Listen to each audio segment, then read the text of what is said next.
no tiene permiso. Root es un usuario local interno de base de datos, de MySQL. Por lo tanto, para entrar, debo hacerlo mediante la terminal. Si yo quiero usarlo en forma remota, porque aquí estoy entrando en forma remota, vía web, necesito crear un usuario. Y eso es lo que vamos a hacer ahora. ¿Ya? De hecho, si yo quiero hacerlo, me va a decir acceso denegado. Y lo voy a comprobar. ¿Ya?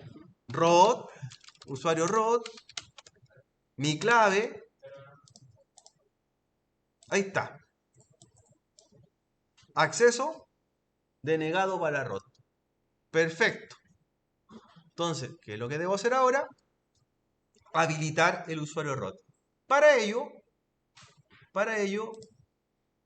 busquen el archivo que se llama comando MySQL, que está en el aula virtual. Y ahí está el TXT con el ejemplo de cómo vamos a crear un usuario y cómo vamos a acceder localmente a crearlo.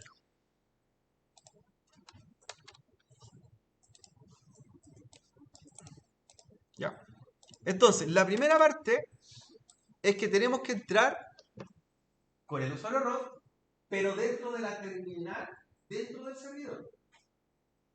¿Ya? Entro con el comando mysql-u root-p. La clave que me pide es la clave que usted le puso a MySQL cuando lo instaló. Y ahí vas a entrar por terminal en forma interna. Perfecto. Ahí entra root. Sin ningún problema. El mismo usuario que acabo de probar, ahí va a entrar. Cuando entre en la terminal de MySQL, voy a crear un usuario. ¿Ya? Entonces, mediante una consulta DLL de SQL, voy a hacer un create user, el nombre del usuario, aquí yo le puse alumno, como ejemplo, alumno, arroba, desde donde me voy a conectar. Por ejemplo, alumno, arroba, símbolo porcentaje, significa que se puede conectar desde cualquier lugar. El porcentaje es el símbolo comodín para nosotros, que indicando que cualquier dirección IP. Si tú quieres conectarte con este usuario en forma interna, por ejemplo, sería alumno arroba localhost o alumno arroba 127.001. Pero si lo declaras con el símbolo porcentaje, es un acceso remoto.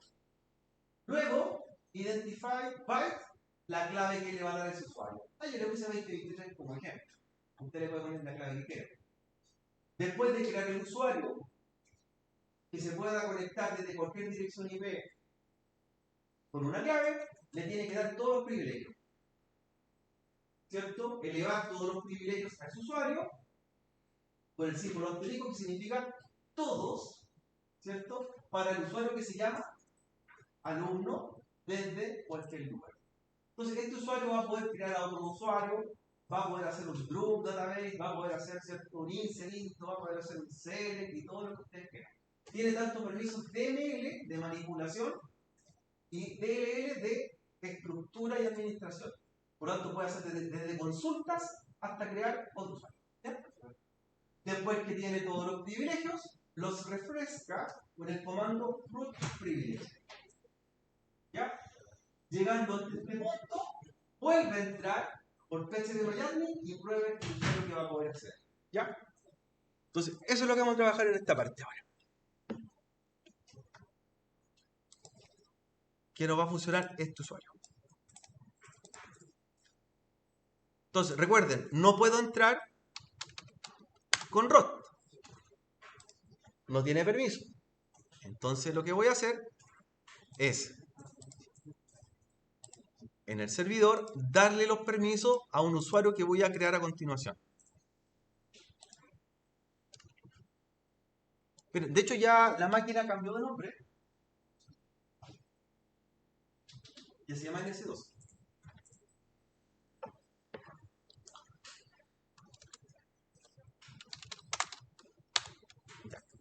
¿Cómo? Entonces entramos al gestor de base de datos en forma local. Recuerden que estamos dentro de la máquina. MySQL-u, root-p, como está en el archivo. Te pide la clave que ocupaste cuando instalaste MySQL. Y ahí ya estoy dentro de MySQL, dentro del servidor. Estoy dentro de MySQL.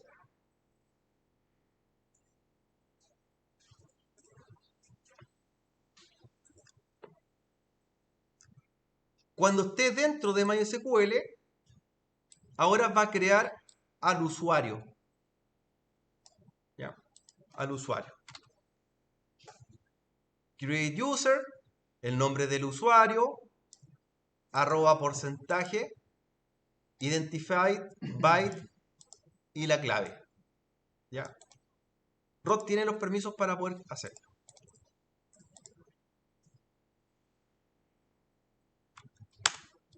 ¿Ya? Se creó el usuario. Y luego a ese usuario que acaba de crear le da todos los privilegios.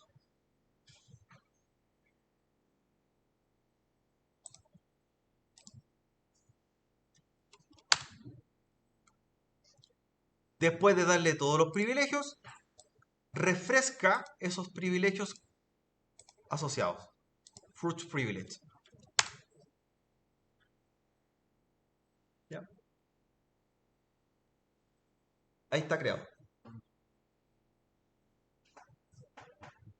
Voy a salir, desconectarme con el usuario root de MySQL.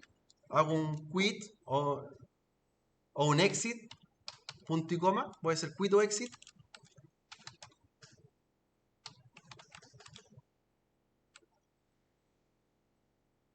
Y debo reiniciar MySQL. ¿Ya? Reiniciar MySQL. Así que ahí aplico un system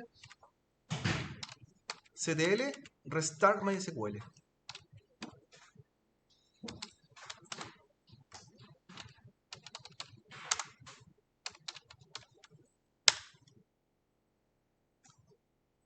Ya. Luego de haber hecho ese proceso de entrar con el usuario root de MySQL, crear un usuario nuevo, darle privilegios, reiniciar MySQL, voy a probar el acceso a MySQL con la herramienta web phpMyAdmin, con el usuario que acabo de crear.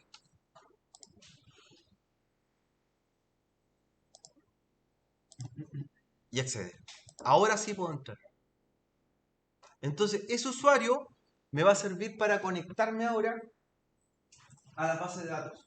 ¿Ya? No solamente con phpMyAdmin, lo puedo hacer también con una aplicación, con un programa de administración de base de datos como WordPress. WordPress. Pero ya sé que tengo un usuario con su clave correspondiente y los permisos. ¿Ya? Por eso ya estoy al otro lado. ¿Vale? Si entró, estamos al otro lado. Y de hecho, si ustedes quieren comprobarlo, dentro de la configuración del acceso que hice recién con phpMyAdmin, en cuentas de usuario, me aparece, ¿cierto?, quiénes se pueden conectar. Y fíjense en ese detalle. Los usuarios de sistema, incluso ROT, solamente puede hacerlo en forma externa. El único que se puede conectar externamente es el usuario que acabamos de crear. Y está haciendo como tiene todos los privilegios y se puede conectar desde una IP o hacia el servidor. Ya. Entonces ya tengo una parte lista. Tengo el gestor de base de datos listo. Listo. Esto se puede ver reflejado en Webmin. Se puede ver reflejado en Webmin. Por ejemplo, si ustedes recuerdan que Webmin, como es un administrador gráfico, me muestra también la información de toda la instancia y dentro de ellos los servicios que ya tengo corriendo, entre ellos MySQL. ¿Ya? Puedo ver la información de MySQL. Y dentro de la información que tiene el gestor MySQL, tú puedes ver que ahora aparece también el usuario que acabas de crear. El usuario que se llama alumno y se puede conectar él desde cualquier dirección de voz. Y ahí están los permisos que le dimos. Todos los permisos. ¿Ya? Y nuevamente ahí me muestra que Rod no puede hacerlo, ¿cierto? En forma remota. ¿Ya?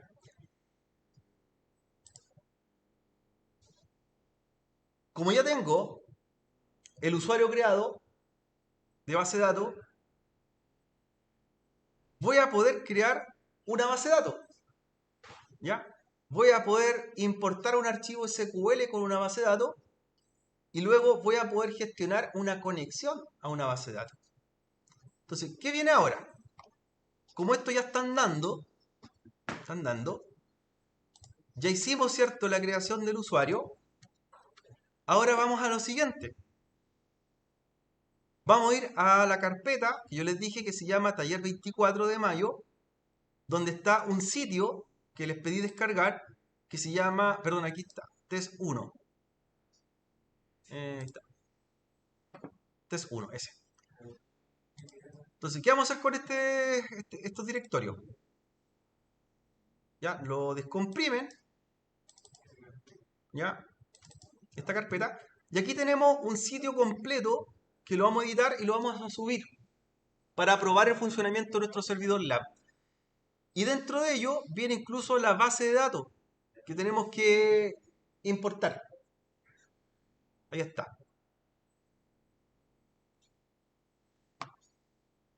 Ahora, ¿qué necesitamos configurar? Yo le subí dentro de la carpeta varias cosas. Algunas tienen que ir dentro de una carpeta, otros fuera de una carpeta. Y vamos a crear en el servidor una carpeta que se llame test1 para que subamos todo este sitio web. ¿Ya? ¿Cómo la crean? Tiene que estar dentro de HTML. La pueden crear, ¿cierto?, por línea de comando. La pueden crear con el administrador de archivos de Webbeans. ¿Ya? Lo importante es que dentro de HTML, var www.html, tengan una carpeta que se llame test1. Y ahí vamos a guardar nuestro contenido.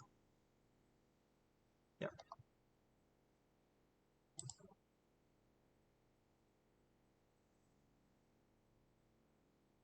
Entonces, dentro de var, dentro de www, dentro de HTML, aquí vamos a crear un archivo, una carpeta, perdón, que se llame test1.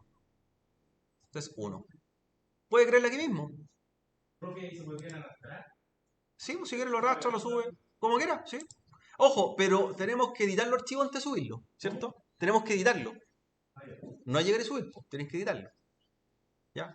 Entonces, aquí quiero que hagan una carpeta que se llame test1. Hágala por comando o si quiere, créela aquí mismo, como quiera, pero ahí tiene que estar la carpeta test1. Como le quisieron para evaluación, para la prueba. Test1. Y adentro vamos a subir algunos archivos. ¿Ya? Si quieres, te la haces acá, ¿cierto?, por la terminal, como quiera, pero una carpeta que se llame test1 en esa ruta.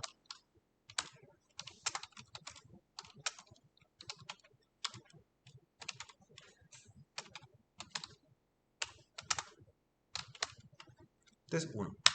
¿Ya? Y esa carpeta le da todos los permisos.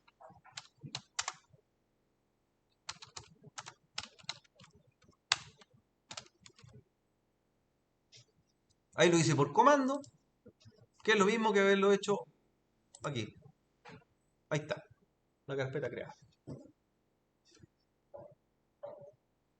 Entonces, dentro de esa carpeta vamos a subir los contenidos de nuestro sitio de ejemplo.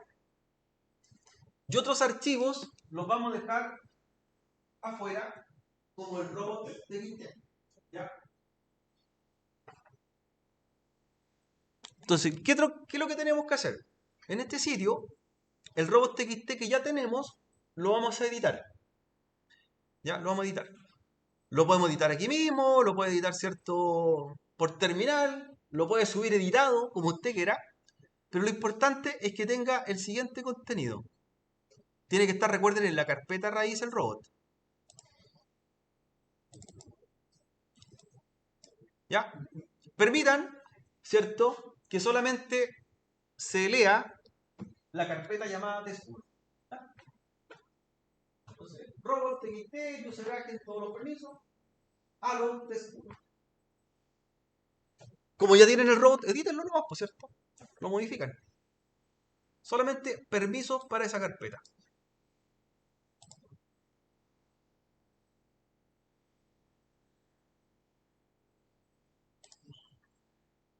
Incluso lo pueden editar de aquí mismo. Ahí mismo lo pueden editar.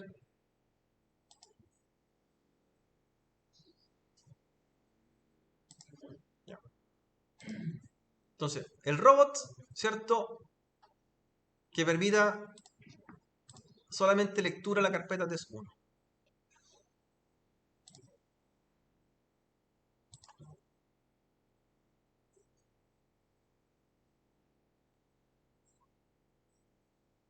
Después, ¿qué vamos a subir también por acá?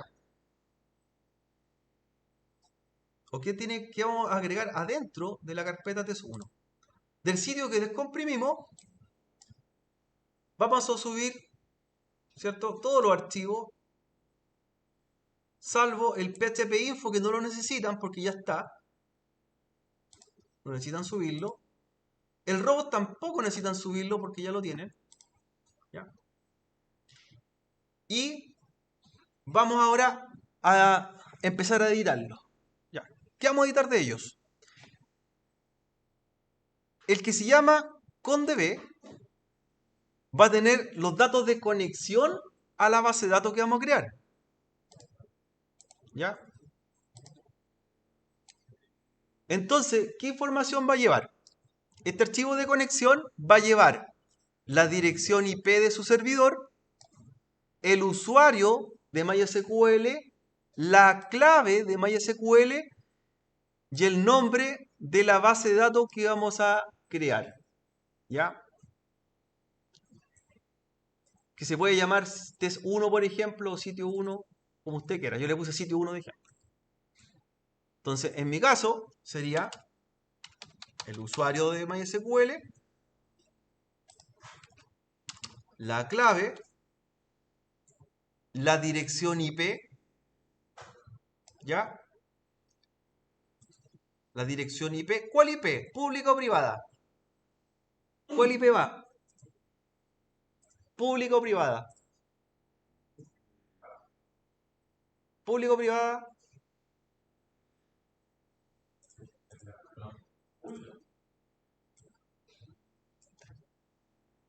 ¿Dónde va a estar la base de datos? ¿En otra máquina o en la misma máquina?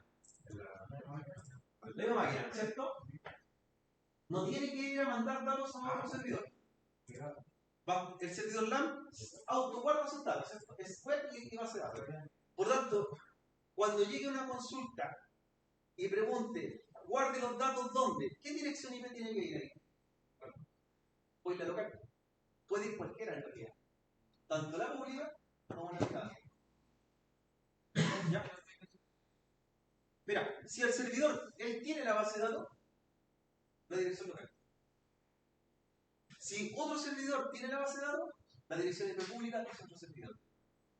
En otra, si está en Amazon, la IP privada del servidor. Si es otro servidor que está también en Amazon, la IP privada de Amazon. Si está en otra nube, la IP pública. Y si es el mismo servidor, la IP local. ¿Ya? Entonces, puede ser válido la dirección de loopback, la 127.001, puede ser válido localhost como nombre de host, y también podría ser válido la IP pública. ¿Ya? Pero lo lógico sería, para que no tengan que ir a buscar y volver con la conexión, la IP la local. Puede ser la 127.001. ¿Ya? ¿Cuál es el problema si tú le asignas la IP pública? Ahí. ¿Qué pasa si se apaga y se enciende el servidor? Puede cambiar. Va a tener que cambiar la IP, ¿cierto? Ya. Ese es el problema. Ahora, para nosotros no va a funcionar porque es el mismo servidor que tiene la base de datos y se va a autoguardar a sí mismo. ¿Ya? La base de datos la voy a llamar test1, como se llama el sitio. Test1. Entonces, tengo mis datos. ¿Ya? Guardo. Profesor, ¿12 o ¿Cómo? No, pues. Es el servidor, pues. Si depende que cada máquina tiene interna. Cada máquina tiene una IP interna que es la dirección que se llama localhost o loopback. Es una dirección de loopback que se auto asigna a sí mismo. Una dirección interna.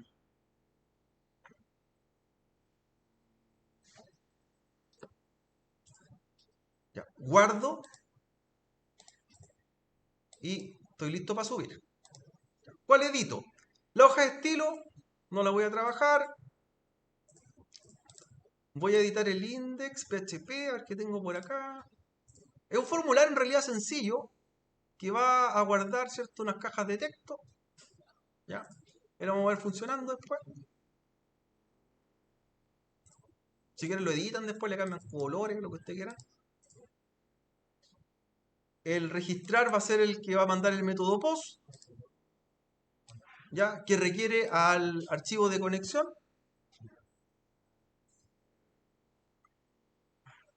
No lo editamos. El sitemap, sí lo vamos a editar. ¿Ya? Y el sitemap, así como nosotros dimos los permisos, ya autorizamos en un momento a los robots para que seamos indexados. El sitemap indica la fecha de creación y modificación del sitio. Por lo tanto, sería la fecha del día, ¿cierto? Sería 23 de mayo del 2024.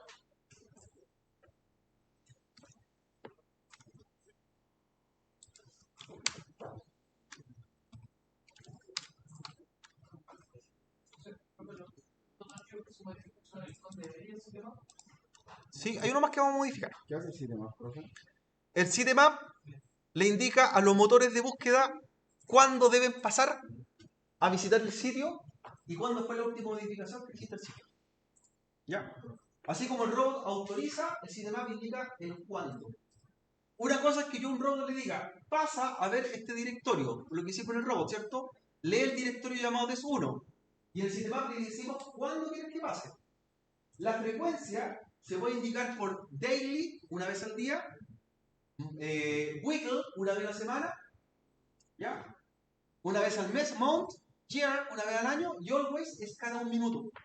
Por tanto, los motores de búsqueda cada un minuto van a estar pasando para ver si el sitio tiene actualizaciones. ¿Cuándo se recomienda hacer esto? Y sobre todo la frecuencia corta, always, cada un minuto. Por ejemplo, si tú tienes en la nube un sitio, por ejemplo, un portal de noticias, como lo tienen los BioBio, todos esos portales que muestran noticias actualizadas a cada momento. ¿Ya? Por ejemplo, también si tienes una tienda en línea que esté cambiando ofertas de producto a cada rato. Los motores de búsqueda pasan, te revisan y lo indexan y lo muestran después los resultados. Entonces, cuando tú ves de repente búsqueda en Google y te aparece hace 2 minutos una noticia, siempre los portales de noticias aparecen en los primeros lugares porque la frecuencia de búsqueda la indican como la más corta posible, always, que es cada un minuto. ¿Ya?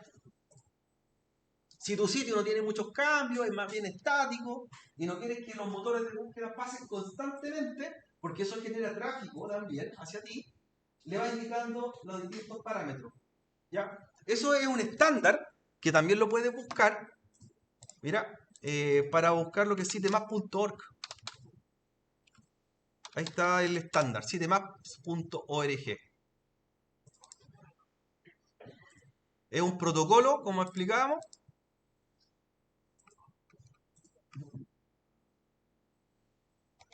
Y ahí te muestra los parámetros de frecuencia que tú le indicas y que los motores te pasen a visitar. Ahí están, mira. Cada una hora, cada un minuto, una vez al día, una vez a la semana, una vez al mes, una vez al año. Bueno. Ya.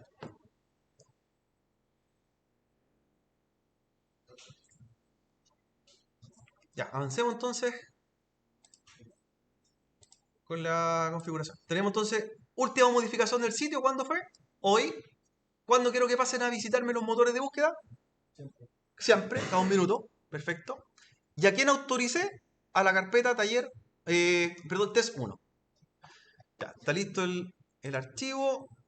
Y me faltaría modificar el index. Lo vamos a editar también. El index HTML. Ya, no el index.php. El index HTML. ¿Qué es lo que le indicas aquí? Mira, esto es importante, chiquillo. Cuando usted, he visto que programan sitios web y hacen en la página inicial, que es el index, yo veo que en el index programan todo. Le ponen mucho código. Mucho código. O sea, lo llenan de formulario, lo llenan de vínculos y finalmente el index lo revisa y tiene 300 líneas de código. 300 líneas de código. Eso hace una sobrecarga en la carga de tu sitio web. Entonces, ¿qué es lo que se hace? ¿Por qué tengo dos índices? Tengo un index HTML y un index PHP. El index HTML es el que van a ver los motores de búsqueda y no el index PHP. Entonces, cuando cargue el index HTML, el motor de Google, el motor de Bing o el que sea, va a decir: tengo los permisos con el archivo robot para ver la carpeta que se llama test1. Va a entrar a ver test1, va a estar el archivo que se llama sitemap, que le va a decir cuándo quiero que pase, y va a leer el index. Son tres cosas que leen: el index HTML, el robots y el sitemap. Y cuando lea el index HTML, lo que vamos a hacer es redireccionarlo. Esto se va a cargar y al 0 segundo tú le vas a decir vaya a ese vínculo. ¿Y qué es lo que tienes que poner aquí? La ruta real física donde está el archivo index.php, que sería ahí IP /test1/index.php. De esa forma ocultamos la ruta real para los motores de búsqueda y para el mismo usuario, y no va a ver toda tu URL, sino que vas a cargar un index y no va a ver dónde está tu archivo. ¿Ya? Para eso lo hacemos. Seguridad primero y carga rápida del sitio. El parámetro 0 es la cantidad de tiempo que yo quiero que espere el archivo para que cargue. De ahí le puedes cambiar los segundos y va a tener una pequeña pausa y va a cargar. Entonces, ¿aquí qué le debo indicar? La ruta. Esa ruta va a ser donde va a estar realmente tu archivo. Sería test1, la carpeta, y dentro de test1 el archivo index.php. ¿Ya? Que ese es el archivo real. Y esto es la ruta que debo agregar. ¿Ya subió el archivo? ¿No?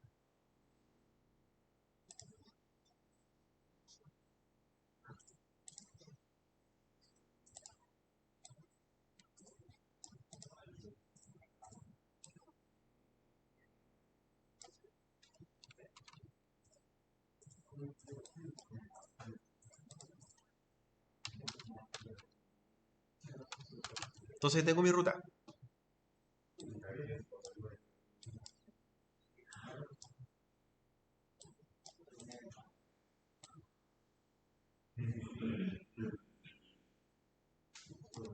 Ahora voy a subir los archivos y lo último sería crear la base de datos.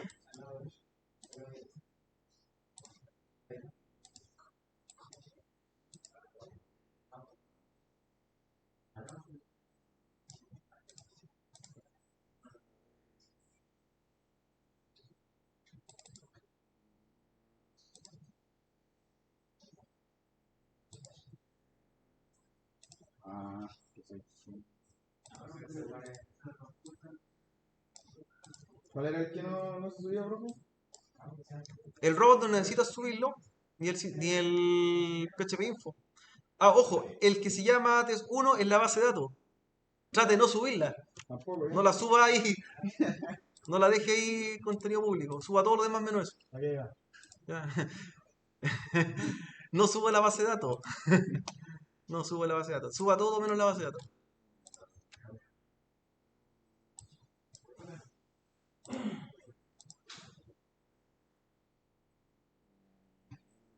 ¿Ya? Ahí subí todo el contenido dentro de la carpeta test1.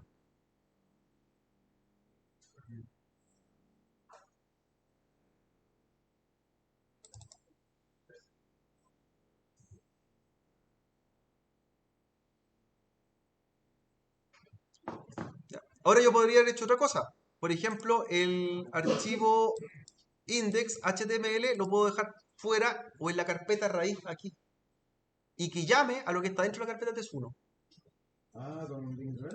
Con eso. Ahí mismo lo llamamos, pues mira. ¿Ya? Si lo dejo fuera, por ejemplo, lo puede ser llamado igual, pues mira.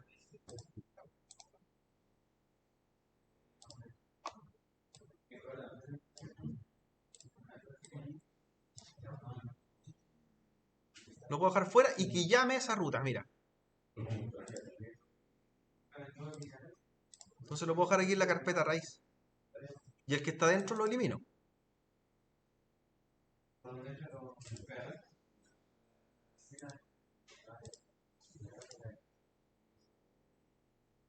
Si le carga el tiro el. Claro, hago un redireccionamiento. ¿Ya? Y llama lo que está dentro y me lo carga más rápido, mira.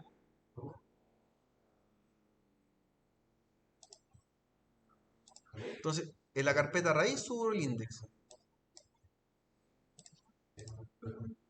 Y cuando cargue el index, HTML va a cargar a lo que está dentro acá. ¿Ya? Faltaría la base de datos. De hecho, si quiero probar ahora, me va a dar un error porque no tengo todavía la base de datos lista. Mira, vamos a revisar.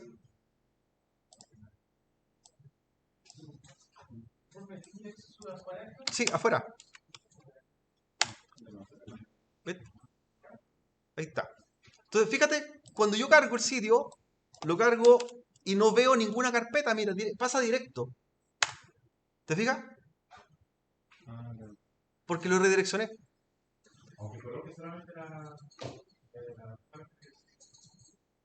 Claro. No tengo conexión todavía porque no he hecho la base de datos. ¿Ya? Y la cantidad de tiempo tú la estimas. Por ejemplo, 0 segundos te carga inmediatamente el sitio. El tiempo tú lo podías modificar, como explicábamos. Por ejemplo, si le doy 2 segundos, ¿ya? De espera,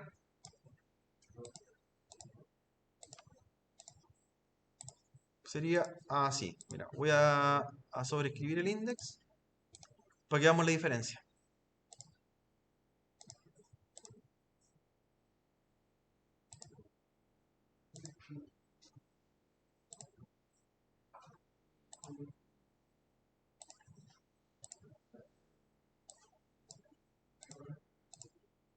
Mira, le di 2 segundos de espera y haría esto. Cargo. 1, 2, 3. Ahí está el tiempo. Ay, perdón.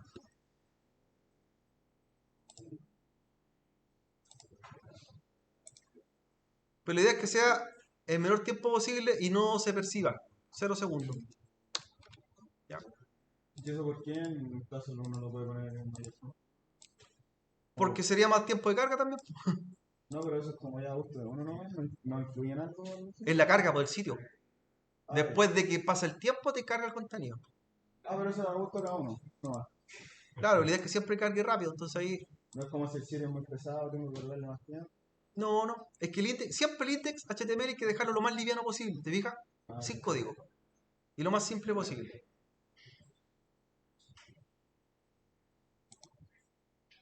Entonces me faltaría la base de datos, la vamos a crear ahora. Voy a cargo el index que me falta sobreescribir. sobreescribir. ¿Qué le cambió, profe? Le puse tiempo. Le cambié a 2 segundos para que notaran la diferencia. Por eso conté 1, 2 y ahí cargo el sitio. Lo volví a 0 y debería cargarlo inmediato. Ya, ahí está el index nuevamente. Cargamos, mira. No es como posibilidad de darlo dentro. ¿Sí se puede? Sí, lo puede abrir. Tiene los permisos. Por eso le dimos 777. Faltaría la base de datos nomás ahora. Entonces, la base de datos la vamos a crear. Ya, se va a llamar test1. ¿Ya? Y la vamos a importar. De hecho, es un archivo SQL, que es ese. Es que no sucedía. Es que no subimos. Dije, no subámoslo. Ahí van las tablas, ¿cierto? Ah, claro. La tabla cliente. Ya. La vamos a copiar y la vamos a trabajar. Test1. Entonces, aquí lo que tienes que hacer es crear la base de datos primero. Ya, aquí mismo y subir los archivos que ya están listos. Po.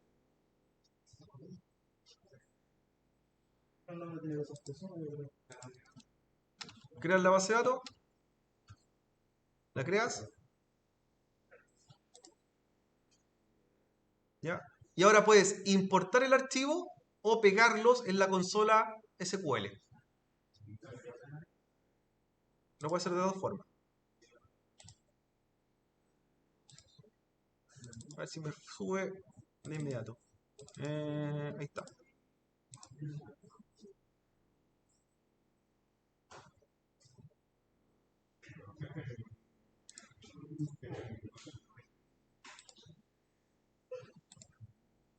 El no utilizar auto increment con el valor cero queda marcado, ¿cierto?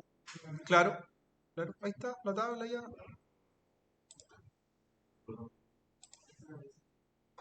Ya cargo. Ahí cargó. Está la tabla. No tiene registro. Está vacía. Vamos a ver si funciona.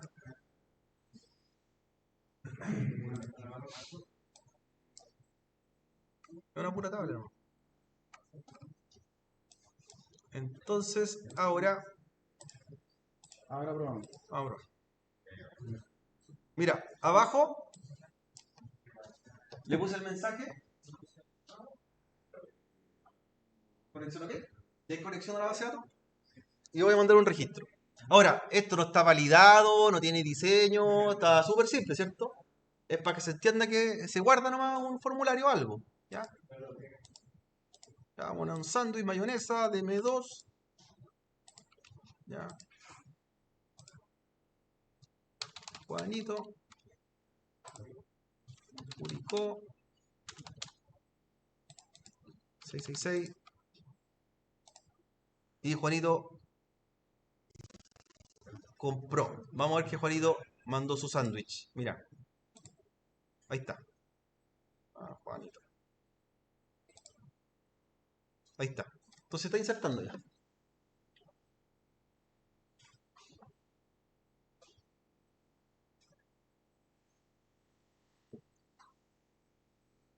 Entonces ahí, claro, en teoría hicimos el LAMP, ya que integra todo, es servidor web, servidor de base de datos, ¿ya?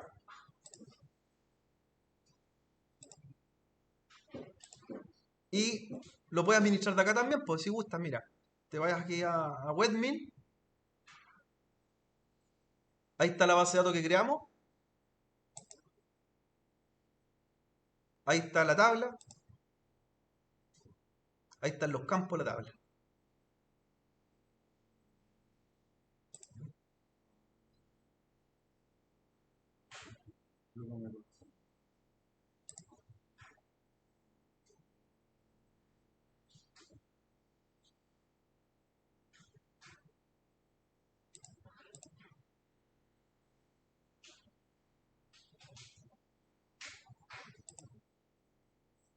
Me cargó la página.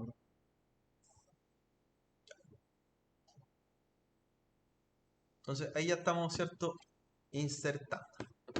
Entonces ahí funciona un lab completo. Ahora, entiendan ustedes que Webmin, en este sentido, para trabajar en lo que es la administración de base de datos, y simplemente para manejar el motor de base de datos, no está pensado para hacer consulta y nada de eso.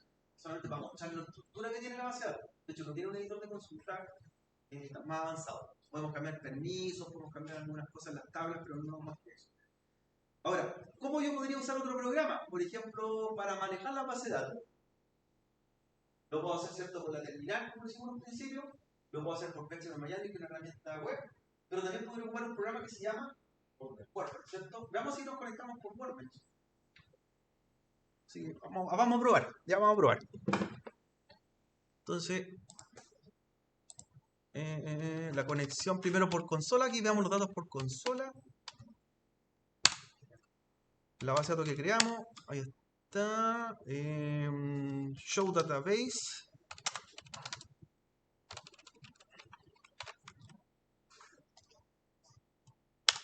Ahí está la base de datos test 1. La que hicimos. Use test 1. Voy a entrar. Y voy a hacer un show tables. Voy a mostrar las tablas que tiene. Ahí está la tabla cliente. ¿Ya? Y voy a hacer un select asterisco from cliente.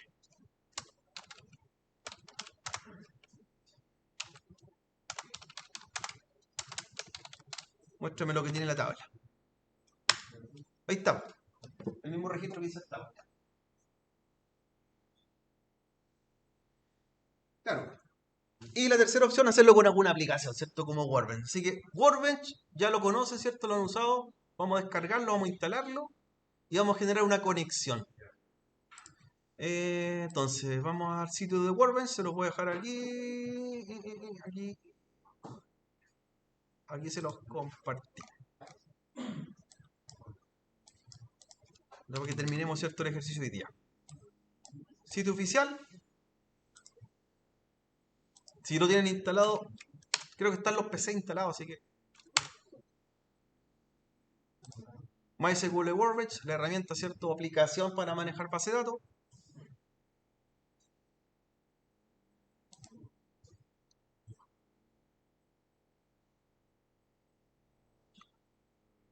MySQL Workbench.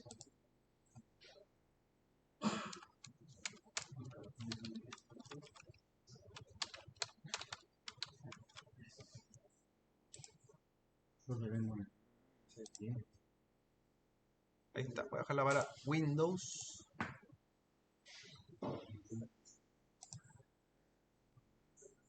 Y vamos a hacer la conexión, cómo funciona.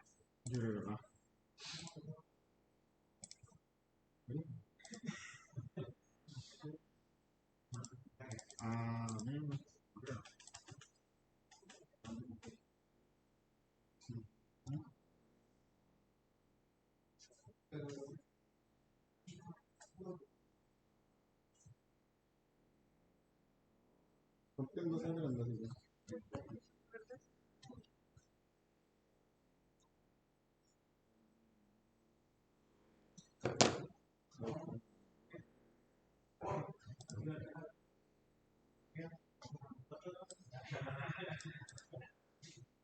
Ya, ahí está la aplicación Workbench. Entonces, aquí lo que debo hacer es generar una conexión hacia Amazon, ¿ya? Con Workbench, que ya lo conocen. Le voy a dar un nombre a la conexión. MySQL, NS2 MySQL, o el nombre del servidor que voy a tener, NS2. El usuario que creamos, por eso el usuario era importante hacerlo antes. La dirección IP pública del servidor.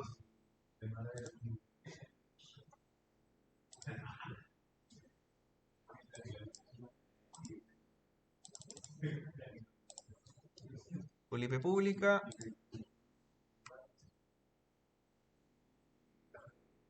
Está. IP pública, puerto 3306, por eso lo abrimos también cuando instalamos MySQL. Y probar, conexión.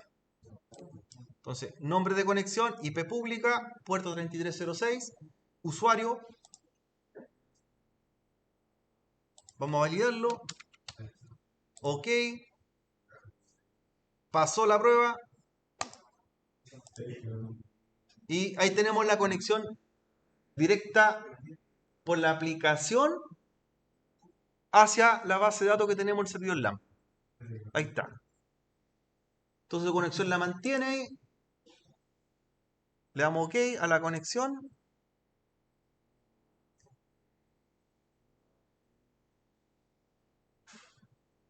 Y obviamente Workbench es mucho más completo que PHP ¿ya? Porque no solamente me permite gestionar las consultas o crear base de datos, sino también administrar el servidor. Entonces la parte de administración, aquí está, para ver el estado del servidor, la cantidad de consultas que llegan, rendimiento y un sinfín de cosas más. De hecho, ahí me está mostrando la información del servidor, de base de datos, versión de nombre del servidor, versión de MySQL, versión del sistema operativo, conexiones que tengo, que le están insertando datos, por ejemplo. A ver, ustedes traten de insertar datos, chiquillos. Ahí está mi IP. Se las voy a compartir aquí para que puedan. Ahí está mi IP. Para que inserten datos en el formulario que dejamos. La 54, 160, 154, 172. Ahí está mi dirección IP. Y podemos ver, por ejemplo, las transacciones que están llegando al servidor de base de datos. Perdón, las podemos monitorear. Ahí está mi IP. Insertan registro en el formulario y aquí las vamos monitoreando. ¿Ya? 54, 160, 154, 172. ¿Ya? Client Connection. De ahí están empezando a aparecer, ¿cierto? Las transacciones.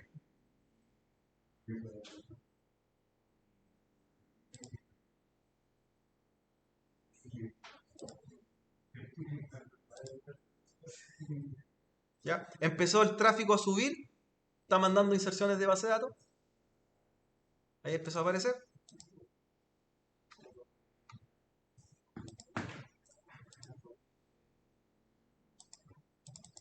Y las conexiones.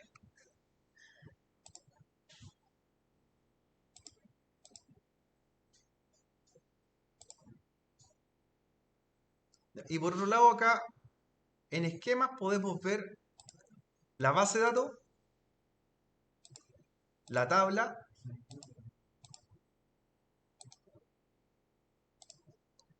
y vamos a hacer una consulta. Ahí están los registros que están haciendo. ¿Ven?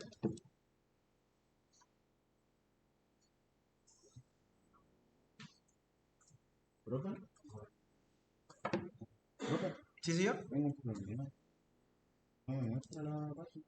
Vea las conexiones, Sí, la vea el revisión. usuario, vea los lenguajes, instaló PHP, Sí, está instaló instalado. Python. Sí, también. Si el LAMP está bien.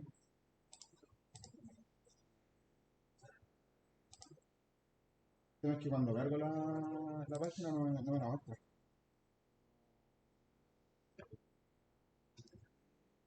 Ahí tenemos entonces completo el servidor LAMP.